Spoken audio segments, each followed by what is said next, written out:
Grr. Hey dolls, it's me, Wilma Fingerdoo, aka the Suet Pudding, and today's movie is Casablanca. It's not really a request. Christina of the Gourmand Girls, we were talking, and I asked her what her favorite movie was, and she said Casablanca. So I took it upon myself to not only do Casablanca for her, but I'm going to recreate black and white makeup. I did this once before for the finale of season 5 of RuPaul's Drag Race when Detox went on the runway in black and white makeup looking like a black and white photo in a room full of people in full Disney color. And the only problem, I'll show you a picture right now. As you can see, she rough, don't judge. So I'm kind of taking it upon myself to redo this look. Now, to do this look, I'm going to be using a lot of makeup. Now, one of the makeups that I'm going to be using is Christina's Spooked palette, one of the standouts of 2022 releases. And the reason I'm using this is not only does she have a really great black, but one of the few palettes that I own that has a white, bone white, pure white shadow in it. I'm also going to be using the Technique matte eyeshadow. This is not a black palette, it's a gray tone palette. Even the white is not white, it's off-white, and this darker color is not black, it's gray. I'm also going to be using the P. Louise Love Tapes. This is the Going Solo, and it is also gray tone. These all are true grays. There's no mauve, brown, blue tones to them. I'm also using from Juvia's Place, the Festival palette, because this white here is an excellent highlight. I don't know if you can tell, but it's very shiny and it's white. It's not a color. And then this gray tone here is a shimmer as well. And let me just get this on here so you can see. It's got a bit of light to it. So I'm going to maybe use those around the cheek area for glow. And then of course, I'm using the Carnival 5 palette because of the gray tones here. Now, as you can see in this one, these gray tones, like some of these are brown, this one's brown, but there's a lot of good gray tones in here. So I'm going to be using like this gray tone right here is excellent. I don't even know what that's called. Odyssey. Plus, they've got a great black in here as well, but they don't have a matte white in this one. I'm also possibly going to be using the Beauty Bay Nudes, because this whole row down here, except for that color and this color, and even this one's a bit blue, but there's some good grays, and like that's a shimmer, that gray there. And then this white up here is a shimmer. Like I could use this as a highlighter as well. So I have a lot to play with. I have my Krylon 070 white pan stick. I've had this since God was a child. I can't even tell you how long I've had this, and it still works really well. The powder I'll be using, it's in an air spun container, but this is actually Mayron powder. This is just their whiter than white powder. It is excellent, but the Mayron package is very small. Like it's like a quarter this size. It feels like it's deeper, but it's narrower, and it's hard to get a powder puff in there. So the minute I like the air spun containers, so when they empty, I save them because they're great for other powders, especially if you need it for a powder puff. Girl, powder puff. All right, the movie we're talking about is Casablanca, and Casablanca was done by Warner Brothers in 1942, and it was released nationally in America in November, the end of 1943, but they released it in January at a theater in the Hollywood Theater in New York because the war was happening and there was an attack on Casablanca or some such thing. There were some political and international issues that were going on that behooved them to release the movie to kind of get better press for it or better attention. But they didn't really release it nationally until the end of 1943. The director was Michael Curtiz. He directed White Christmas, Mildred Pierce. Of course, the movie stars Humphrey Bogart, Ingrid Bergman, Paul Allred, Claude Rains, Sidney Greenstreet, Dooley Wilson, and Peter Lorre. The cinematographer was Arthur Edson, Edison, I guess is how you pronounce that. He was the cinematographer on a lot of films as well at this period, like The Maltese Falcon and Frankenstein. He was instrumental in filming Ingrid Bergman in this to look like she was on the verge of tears. He's quite good at that classic film noir Hollywood beauty look. In 1942, the war was on, and so of course the studios were looking to do patriotic films, and because America had entered the war after the bombing of Pearl Harbor in December of 41, this film came across somebody's desk and they were like, oh, this is good. The script was an unproduced play called Everybody Comes to Rick's. And the writers for this, Murray Bennett and Joan Allison, wrote it in 1940, and it was meant to be a cautionary tale against the perils of fascism and was supposed to be produced on Broadway. But there are a lot of implications in the film that people were trading sexual favors to get out of countries, and that the two lead characters had an affair. So in 1940, I mean, these were all huge issues. Like nowadays, people would be like, and Warner Brothers saw the potential and purchased it for a record $20,000, which is almost $500,000 today. The studio also made some changes with the script. The script initially took place in Lisbon, but they moved it to Casablanca because they wanted to recreate the romance and the exotic feel of their 1930 hit, Algiers, which starred Charles Boyer and Hedy Lamarr. And they figured by moving the location to Casablanca, it would give it that theme. They could copy the look and the feel and maybe recreate some of the success that Algiers had. This film was also shot in sequence, mainly because only half of the script had been ready for production when they began filming. So they literally filmed it as written. Now, the plot of this movie, it takes place in 1941 at an American expatriates cafe in Casablanca. He's Rick Blaine, and the place is called Rick's Cafe American. There's a varied clientele coming and going through this, not just this cafe, but the country. People are trying to get out of the way of the Nazis and the oncoming war. And although Rick professes in the movie to be neutral, he was helping the refugees get out of the country and hates the fascist regime. So good for Rick. Peter Lorre plays this crook, Ugert, who tells Rick that he has these letters of transit, which he got by murdering German couriers. So Ugert is planning to sell them, but until he does, he asks Rick to hold them. But then after Rick agrees, Ugert is arrested and then dies in custody. The policeman who arrests him is Renault. And it's funny, it's never said, but there are a couple of moments in the movie where Renault is obviously detaining women and then letting them go after they have sex with him.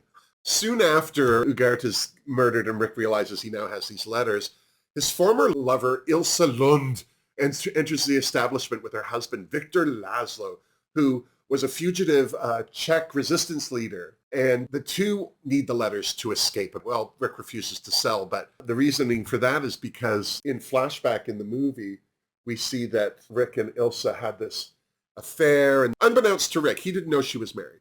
Her husband was a resistance leader, so she couldn't tell him anything. And as the Germans were descending on France, they had planned to get away, and she couldn't. She had an opportunity to help her husband escape the Nazi concentration camp. So Rick sees her, and of course there's this whole side eye between her and Rick where they're just kind of, nothing's being said, but everything is being said. And she comes back later that night and threatens him at gunpoint to give her the letters of transit. She confesses at the time that, she still loves him. The whole thing was that she thought her husband had been killed in this concentration camp. When she found out he hadn't, she she had to stand by her man type of thing. Reluctantly, Rick agrees to help them, and Laszlo, of course, is not an idiot. He knows that Rick is in love with his wife, and he tries to persuade him to use the letters to take her to safety. So Rick devises his own plan. He actually conspires with Renault to arrest Laszlo on a trumped-up charge and setting him up to be the possessor of these letters of transit. And so when Renault tries to arrest Laszlo, Rick forces him at gunpoint to assist in their escape. And at that last moment, Rick makes Ilsa board the plane to Lisbon with Laszlo, telling her that, well, she would regret it if she stayed, maybe not today, maybe not tomorrow, but soon and for the rest of your life. When the policemen arrive, Renault orders them to round up the usual suspects. He suggests to Rick that they join the Free French in Brazzaville, and as they walk away into the fog, Rick says, Louis, I think this is the beginning of a beautiful friendship. So there you go. Now, this movie was the winner of the 1944 Academy Award for Outstanding Motion Picture and Best Director. Michael Curtiz won. And it also won Best Screenplay for Julius and Philip Epstein and Howard Koch. Both Humphrey Bogart and Claude Rains were nominated for Best Actor and Supporting Actor, respectively, and Ingrid Bergman was completely ignored.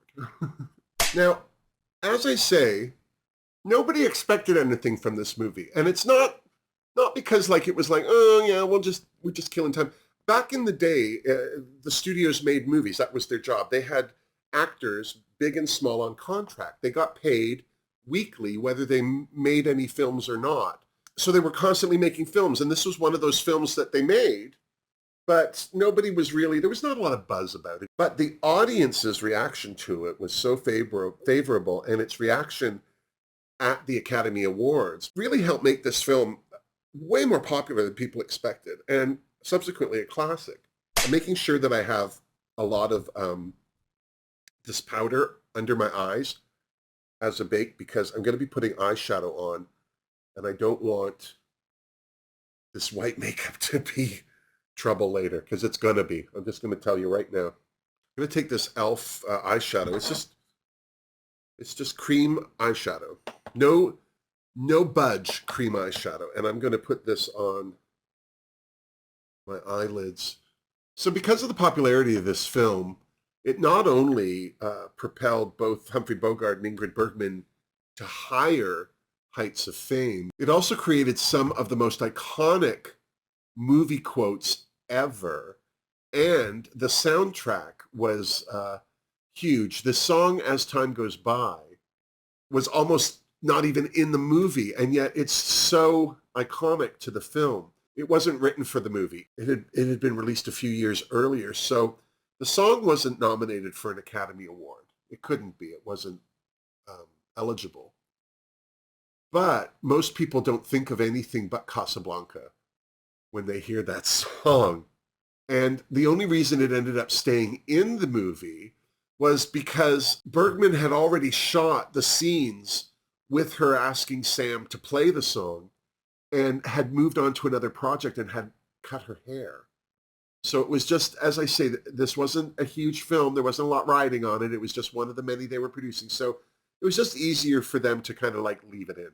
Casablanca took almost 3 months to film and was shot entirely at the Warner Brothers studio in Burbank, California, except for the opening scene, which is at an airport during the day. And then they also had some stock footage of France or Paris that they used. And because the film was shot during the war, there was restrictions. They couldn't do a lot of set building, so they used a lot of other things. So the only set that was built for the movie was Rick's Cafe. But the Paris train station, where Rick's waiting for Ilsa, that was originally built for Now Voyageur in 1942. And then the street used for the exterior shots in Paris had been built for another movie, and they redressed it for the flashbacks. Okay, so now I'm going to set the white e.l.f. Cream eyeshadow with the white from Gourmand Girl Spooked. I'm just using a big fluffy brush to do this. If you don't set the cream eyeshadow or whatever you're using for your eyelid with powder, it'll almost make everything else unblendable. It needs to be set with powder so that it's a smooth application for any other color. One of the fun things about this movie is Humphrey Bogart was not a tall man. He was a 5'8", and Ingrid Bergman was 5'10". So there was a lot of what they call in the industry apple boxes, him standing on little boxes. Or there's a couple of scenes in the flashbacks where Ingrid Bergman and Humphrey Bogart are in France doing, sightseeing type things. She slouches a lot. She's either hunched over something or leaning, and of course you wouldn't notice any of these things because they're not awkward looking. But even when they're sitting on the sofa together, she's never sitting upright. She's always kind of relaxed. Okay, I'm nervous now. I'm going to go in with, to make sure I'm not wasting, I'm not going to go from dark to light. I'm going to go from light to dark. So I'm just going to go in with this shade and a smudger brush to start creating my eye crease. Paul Reed, who was in the movie Now Voyageur, he wasn't that interested in doing the movie. He had just been the romantic lead in the Bette Davis movie. And so for him to play second banana to Humphrey Bogart and Bergman, not to mention Claude Rains, just didn't make him love the project. He didn't get along well with the other actors. He thought Humphrey Bogart was mediocre. And I guess he either didn't have a problem letting people know that's what he thought, or he was just a prima donna. But that's what Ingrid Bergman called him, a prima donna.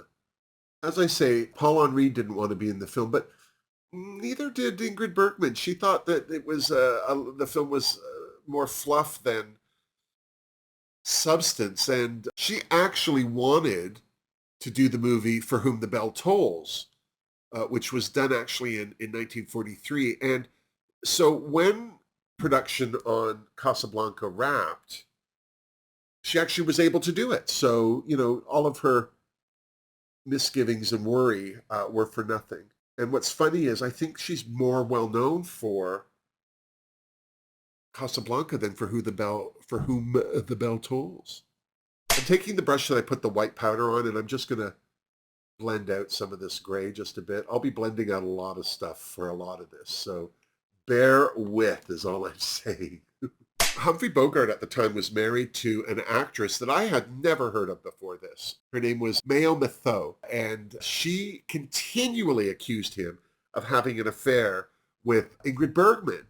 And they would often have fights about it before he would film scenes. But because of this constant accusation from his wife, he and Ingrid Bergman hardly spoke unless they were doing scenes. But what was interesting, though, is they had excellent chemistry. You could probably see why Humphrey Bogart's insecure wife would worry, because they just lit up the scene with each other. I'm taking a big pencil brush or a round packer or something, and I'm going into this next to lightest shade. I'm just going to start my nose contour with it.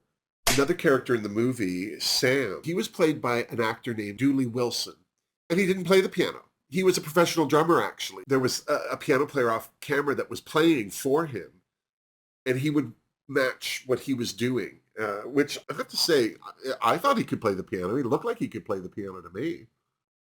I'm now going to take that smudger brush again. I'm going to go into the darkest in the Techniques palette, and I just want to define this. Cut crease a bit. Put some depth into it so it has dimension. I'm also going to now try with this brush, because I think of, maybe I'll use this one. This is interesting. This is a this is a Morphe brush. It's an M458. It's a narrow brush, but look how big it is. So the nice thing about this brush is, I think it was Alaska. Somebody was doing a tutorial, and they use a brush like this to do their nose contour, because it was just kind of like one and done. They could just do that. I tried doing that. It didn't seem to work for me, but I'm going to use this for my contour. Anyway,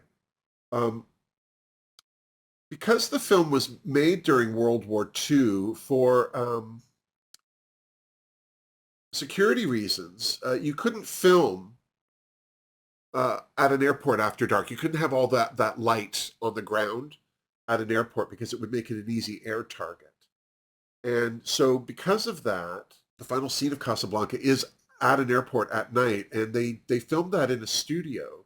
And to create the illusion of a airport, they used a cardboard cutout of an airplane, and they had forced perspective on it. So the scale of it made it look further away. And to give the illusion that the plane was full size, they hired little people to portray the crew preparing the plane for takeoff. In the film Alien, director Ridley Scott used the same method when the astronauts enter where they find the space jockey. He used his son and a couple of his friends to play the cast coming in, so they were smaller than them. So it really helped to create that sense of size. I mean, because this is well before CGI, you couldn't just, oh, we'll add it in post. You know, there was none of that. I'm going to do my head contour with this gray too. I'm starting with the lightest. As I say, I want to start with the lightest and build up because I don't want to put like, see, I feel like that's too dark. I hate that already, but that's better.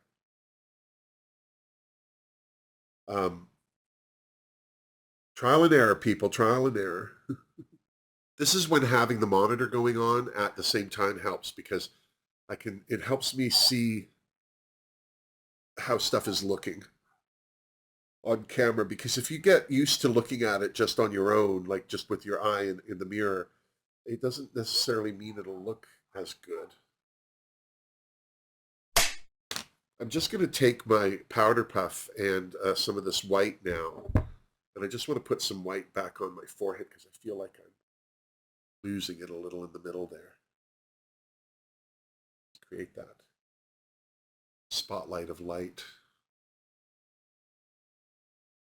I'm also now, let me do this on this cheek too. We'll take out some of that.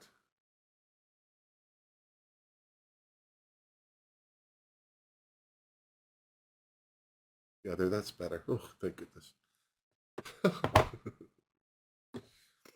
Okay, I need eyebrows now. I look like Juno Birch in black and white. I need eyebrows, so I am going to take a very thin smudger. And again, let's mix this up. Let's go into the P. Louise. Yeah, I'm going to start in the P. Louise. I'm going to start with that gray there because it's very, very light. I'm just going to start my eyebrows. I'm going to be doing an eyebrow shape I don't normally do either, so I want to... Now, isn't that funny now? That looked very gray in that pan, and it is taupey on my face. Can you see that?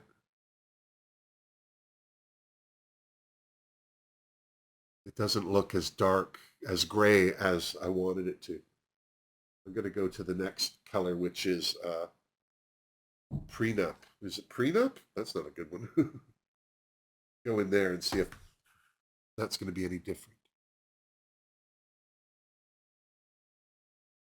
Yeah, that's better. That's a better gray.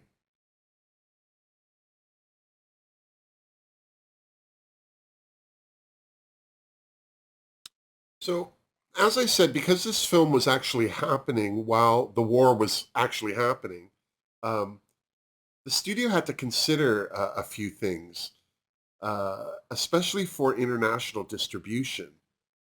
They didn't want to portray anybody in the film as a bad guy who wasn't already considered globally a bad guy. So a lot of the protagonists in the film, other than the Nazis, were from the enemy Axis countries like Italy, which is why Ugarte and Ferrari and the pickpocket are all Italian. That way, people going to see the movie could kind of identify with the bad guy, unless you were Italian.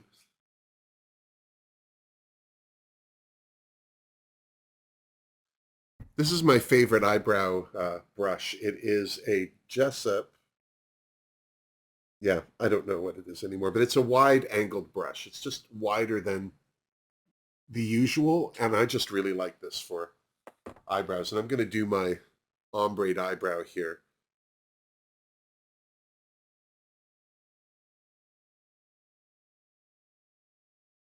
Casablanca won Best Screenplay, but a lot of people worked on it. It wasn't just the Epstein brothers and Koch. It was there were a lot of other people. Like one of the people, Casey Robinson, he rewrote a lot of the romantic scenes between Humphrey Bogart and Ingrid Bergman, and he was offered screen credit, but he turned it down, idiot, because he at the time only wanted to take credit for scripts that he had written by himself. So by not taking a credit, he missed out on an Oscar. So Casey Robinson wrote, he was a film producer and he also wrote, and he wrote Dark Victory, which Humphrey Bogart was in. So he wasn't an unknown writer. That said, it doesn't look like he did ever win an award, so he missed out on his one opportunity. Bless him.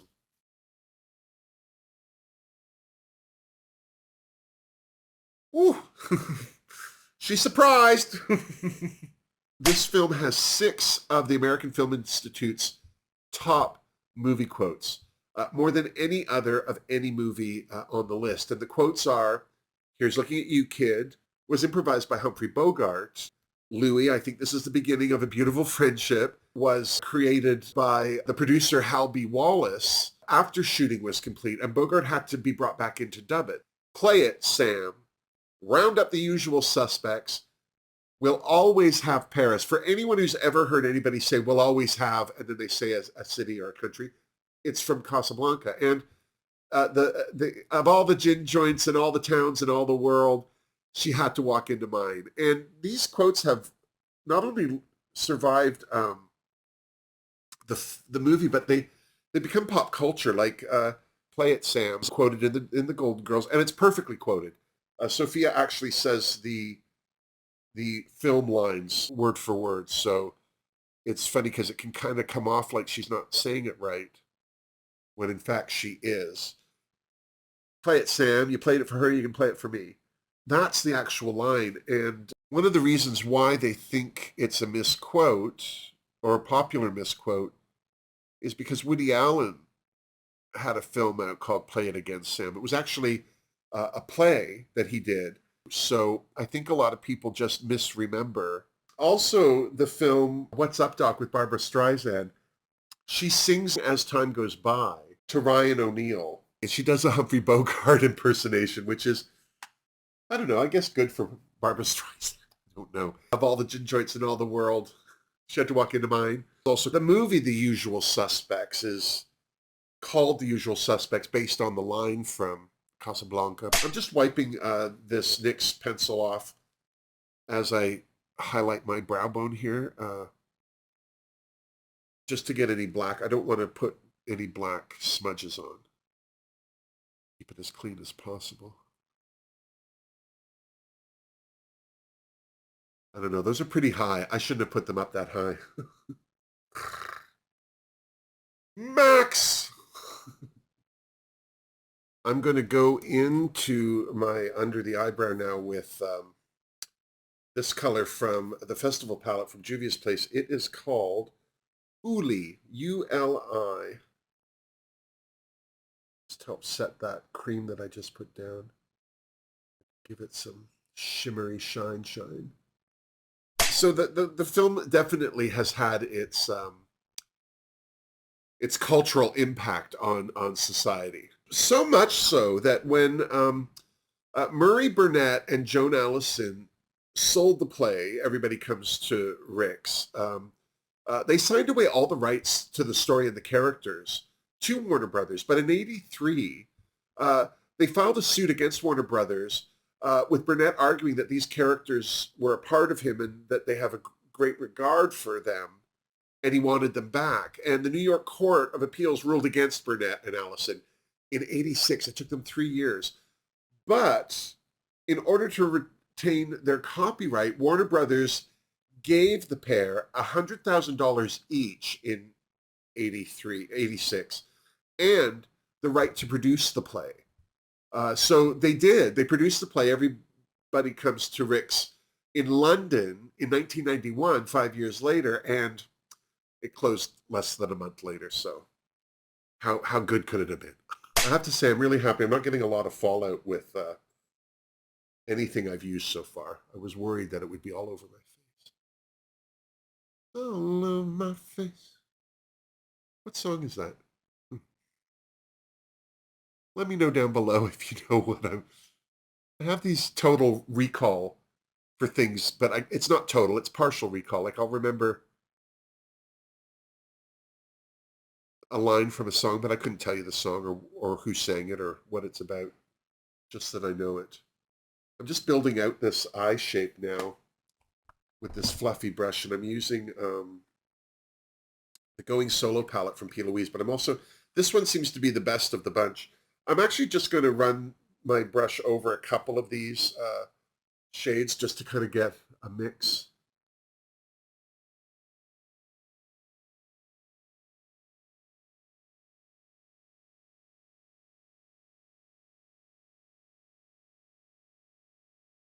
Just going to go in now with the thick NYX black pencil, and I'm going to do my crease.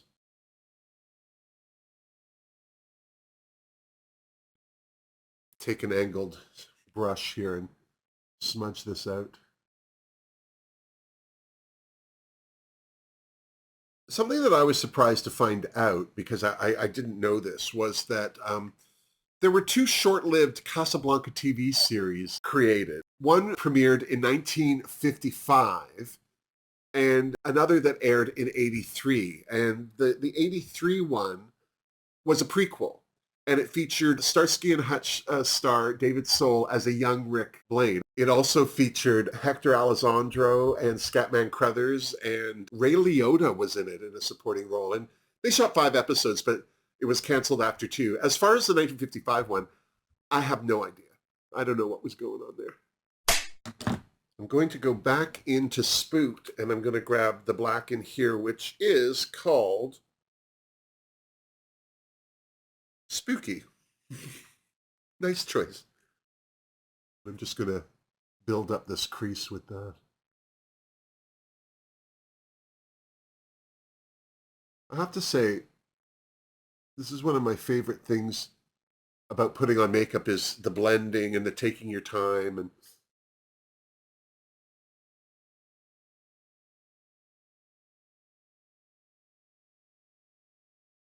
so funny, I always end up with this eye going up and this eye kind of,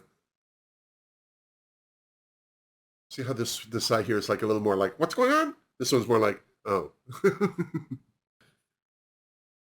Something else I was really surprised to hear about Casablanca and the impact it had on pop culture was that in the mid-2000s, I don't know, like, what, 2005? Madonna wanted to remake the film, and she wanted to play Ilsa. But what's even worse about hearing about this is that she wanted to have Ashton Kutcher play Rick. She tried to pitch it to every studio. She took it everywhere, and I guess this is before she started her own production company, or maybe it's why she started her own production company, but yeah, nobody was interested and nobody encouraged her. Again, no offense to Madonna, but clearly her ego wanted to play Ilsa. You know, if she was really wanting to recreate a updated version of Casablanca that was spectacular, then she wouldn't have wanted to have been in it, is all I'm saying. All right, I'm going to do my lips now, and then, I don't know, we'll see.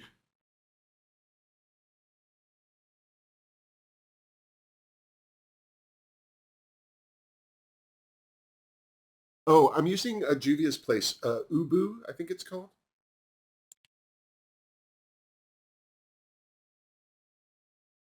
Doo-doo, pardon me, doo-doo. This is an excellent, excellent black lipstick. I got the Lethal Cosmetics Halloween mystery box, and they had a black lipstick in it. And it's fine. This is the best black lipstick. If you're looking for a black lipstick, they sell this year-round at Juvia's place. You don't have to wait for Halloween. Look, I always do a crooked... The first thing I'm going to do is I'm going to take this Be Perfect white lipstick. I'm just going to do my...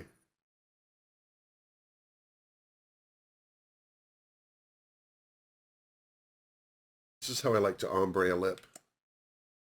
But I hate contaminating a white lipstick, so if the lipstick I'm using is still tacky, I just use my finger.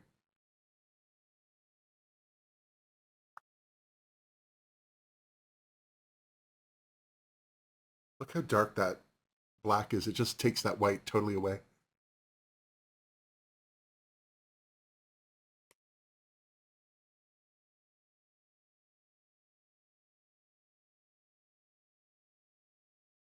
So yeah, I'm going to take this shimmer, this gray shimmer now.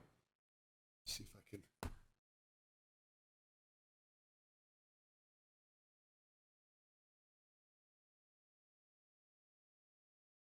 This isn't a drag queen thing, but I love using eyeshadow powders on my lips. I don't know why. It helps set everything. I don't get any weird transfer. And it really does help you create dimension, especially with a black and white lipstick, where you're going for that black and white photo look. You don't want anything shiny or reflecting color. I'm just going to do the white on my eyes. I'm going to start with this, but I might have to go with the liquid.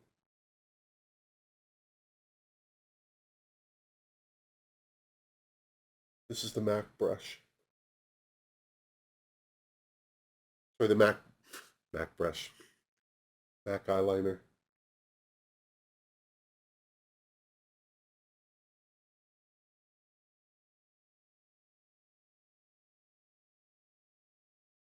Yeah, that's all right. I'm also going to take this the Black Radiance eyeliner pen. Start my eyeliner.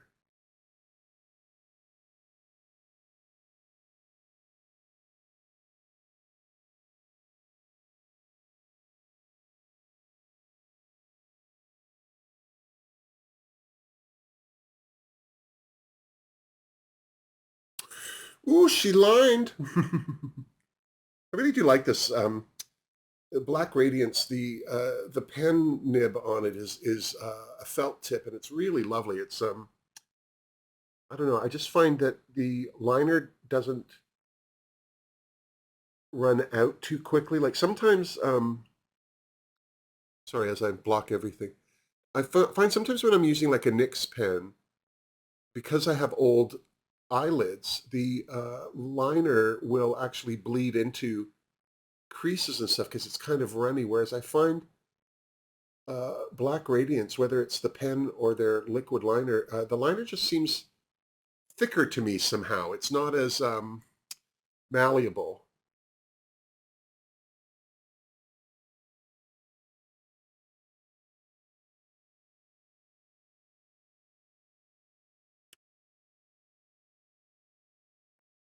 Okay, I'm going to do a bit of more nose contouring. I'm going to put some highlight on my cheeks and my eyelashes, and then I'm going to throw on my outfit, and I'll be right back. And there we go.